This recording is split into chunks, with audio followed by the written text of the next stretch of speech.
For the fifth year in a row, cosmetology students in Rockford battle to prove they're the best hairstylist and most creative makeup artist the state line has to offer.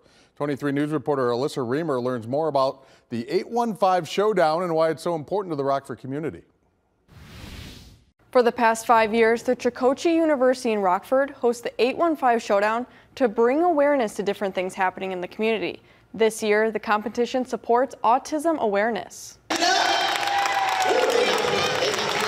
The best of the best beauty school students show off their skills at Sunday's 815 Showdown at UW Sports Factory in Rockford. Having something for the beauty industry here in Rockford is just really important so that we can show them that we are much more than stylists and barbers and makeup artists. We are artists. The Showdown, hosted by Chicoche University in Rockford, includes 4 categories, 20 vendors, food trucks, and hair and makeup tutorials. We had a fast fade, we have a graphic design, which are the designs for the barbers, the avant-garde category, which was a tag team stylist and makeup artist. They did a full all-over look and then a makeup look. Proceeds from 815 Showdown will go towards donating sensory toys to Caravel Autism Health. I've been in the field for 16 years and I've never had this kind of attention for people that want to give back. They want to make sure the kids are taken care of. Jessica Ailing with Caravel Autism Health says her favorite part about the event is spreading knowledge about autism to the community and to Chicoche University students. We can help them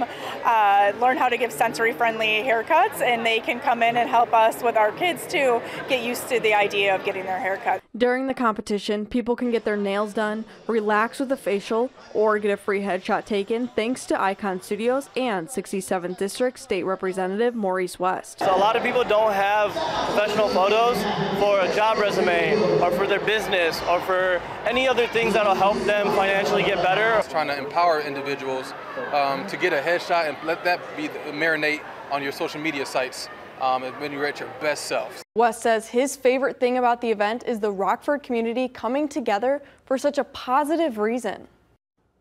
Thank you, Alyssa. And Melissa Santion with Chicoche University says the school chose to support autism awareness because leaders and students at the school have children who live with autism.